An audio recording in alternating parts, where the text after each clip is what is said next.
We're here at Eycott Hill, which has been purchased by the Cumbria Wildlife Trust because it represents really quite an important piece of local geology. But it's also a very good place in which to view the surrounding geology, and it represents the major formations of the Lake District, especially the northern part of the Lake District. For example, if we start across there, you can see there's a ridge forming the horizon. That's essentially composed of limestone. We know it's limestone for the outcrops that occur at the top, but also as we come across from the boundary wall at the top there are various sinkholes which indicate there is limestone below. What we're really interested in, though, is the general sweep of the old geology that forms most of the Lake District.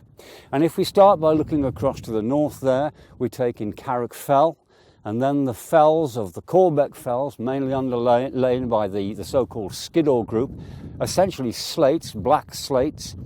And then as we sweep round more to the south, in the distance we can see the volcanic rocks which form so much of the central Lake District.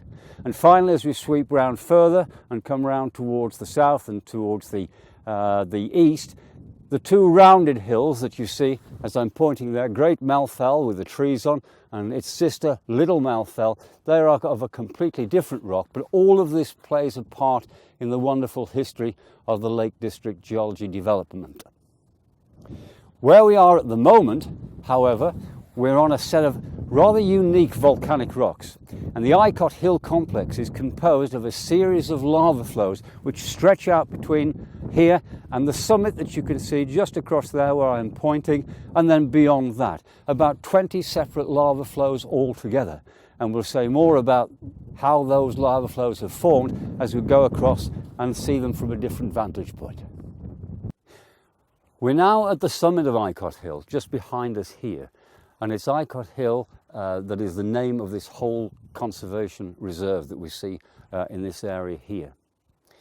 The lavas themselves that are represented here are part of a volcanic episode that took place in the Lake District something like about 450 million years ago. And there were two, a major one to the south of us, which formed the 6,000 metres or so of the Borrowdale volcanic series, forming the fells of the central Lake District.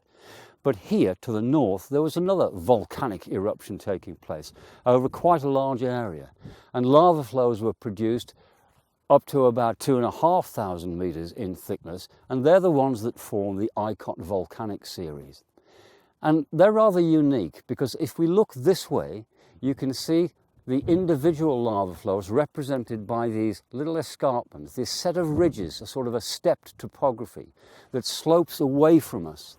And that sloping away from us of the individual lava flows indicates that as we go in that direction to the east, what we're seeing is younger and younger lava flows. So the oldest ones are in fact behind me, and the younger ones are on the top there.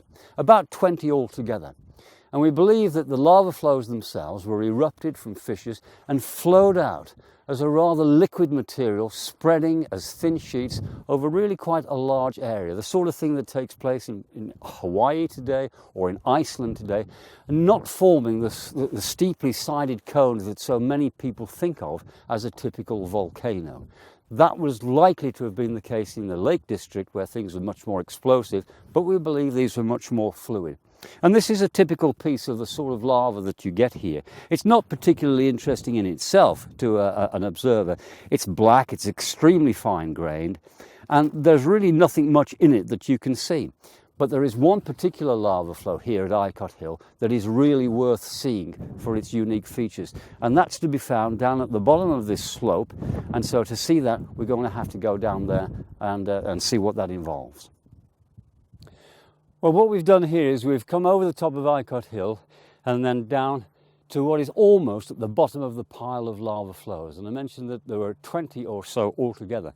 And most of those lava flows, as I showed you earlier, are like this. Fairly uniform, dark material consisting internally of lots and lots of very tiny crystals. You'd need a microscope to be able to see them. But right here is a lava flow that is unique to this area. And this gives its name to the typical Eycott lava. And what we have, if you can look down here, is this. You can see here, these white rectangles, they are large crystals, 2-3 centimeters in length. And those large crystals are set in a ground mass of much finer material that is more like this material. And the reason for that is this: somewhere underground, when the molten material was beginning to form, crystals were slowly forming, crystallizing at depth. And the slower the molten rock cools, the larger the crystals can grow. And if that stayed like it was, if that material remained underground, then all of the rock would be full of large crystals. But what must have happened at some stage is that an eruptive event occurred, and the molten magma, the mush of crystals, was forced to the surface and spread out as a relatively thin sheet. And all the liquid that was left was then able to cool much, much faster and form the very fine ground mass in between these large crystals. So it's this unique nature of this Eycott lava that makes this such a very special place.